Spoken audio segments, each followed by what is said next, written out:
July 18th, 1984. The San Isidro McDonald's Massacre was a mass murder which occurred at a McDonald's restaurant in the San Isidro neighborhood of San Diego, California on July 18th, 1984.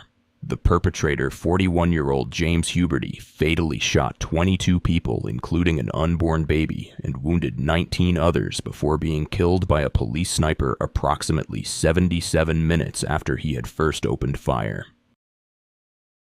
James Oliver Huberty, born in Canton, Ohio in 1942, faced early challenges after contracting polio at age 3, which left him with permanent walking difficulties.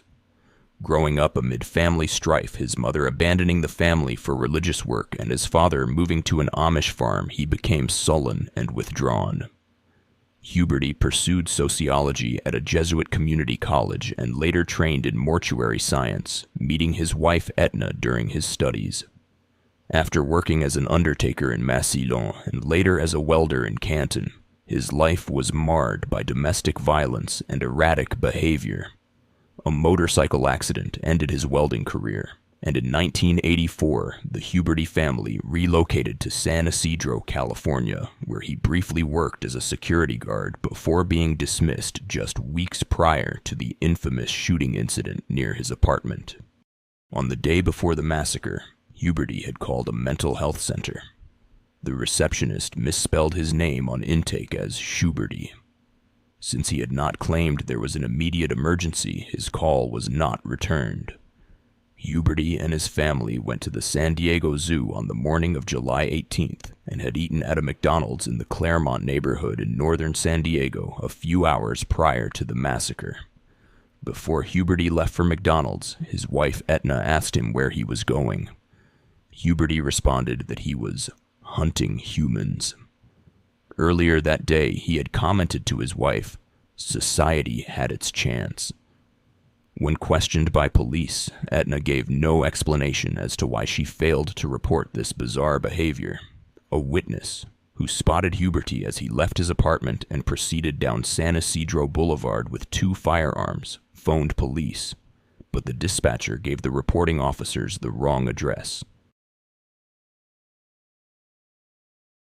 According to eyewitnesses, he drove first toward a Big Bear supermarket and then toward a post office before entering the parking lot of a McDonald's restaurant approximately 200 yards from his Averill Road apartment.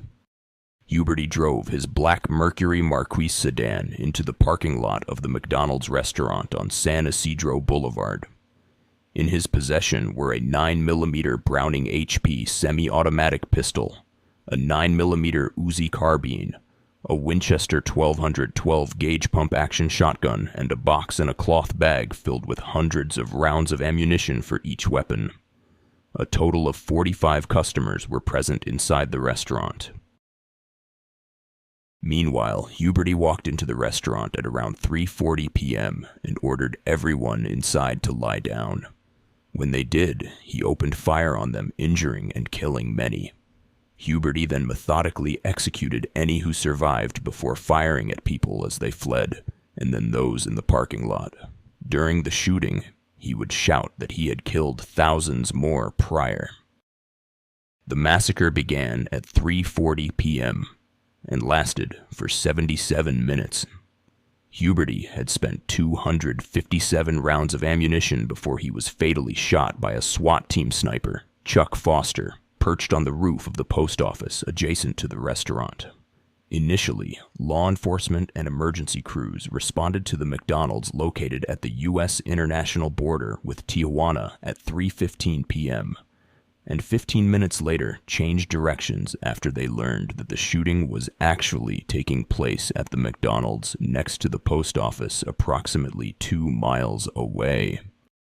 At around 5:16 p.m., Foster fired one shot that pierced through a glass window and hit Huberty in the heart, killing him instantly.